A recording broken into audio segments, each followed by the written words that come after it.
ഒരു 2 മിനിറ്റ് പടച്ചോനോട് അവനാന്റെ സങ്കടം പറയാൻ, ആരാന്റെ സങ്കടമല്ല, നമ്മളെ സങ്കടം പറയാൻ. ഇനി പറയാനില്ലാത്തവരാണോ നമ്മൾ? അല്ല, ഒരുപാട് പറയാനുണ്ട് റബ്ബിനോട്. ഇതൊന്നും പറയാൻ പറ്റാത്തൊരു മരണം കൊണ്ടുപോയാലോ പിന്നെ ആരും നമുക്ക് വേണ്ടി ആ ഒന്നും പടച്ചോനോട് ഏറ്റു പറയാനും ഉണ്ടാവൂല. ഞാൻ വ്യഭിചരിച്ചവനാവാം, ഞാൻ കള്ളനാവാം, ഞാൻ മോഷ്ടിച്ചവനാവാം, അല്ലെങ്കിൽ കുടിച്ചവനാകാം. അതെന്റെ സങ്കടം ആർക്കേ റബ്ബിനോട് പറയാൻ പറ്റൂ? എനിക്കേ പറ്റൂ. ഞാൻ മരിച്ചേ ഞങ്ങൾക്ക് എന്റെ കുറ്റബോധം അല്ലെങ്കിൽ ഞാൻ നടത്തുന്ന കുമ്പസാരം റബ്ബിനോട് നടത്താൻ നിങ്ങളെ കൊണ്ട് പറ്റൂല.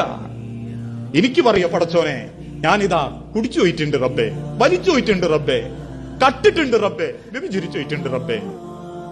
അതിന് പടച്ചോൻ കാത്തുക്കുക. നിങ്ങൾ ചോദിക്കുന്നത്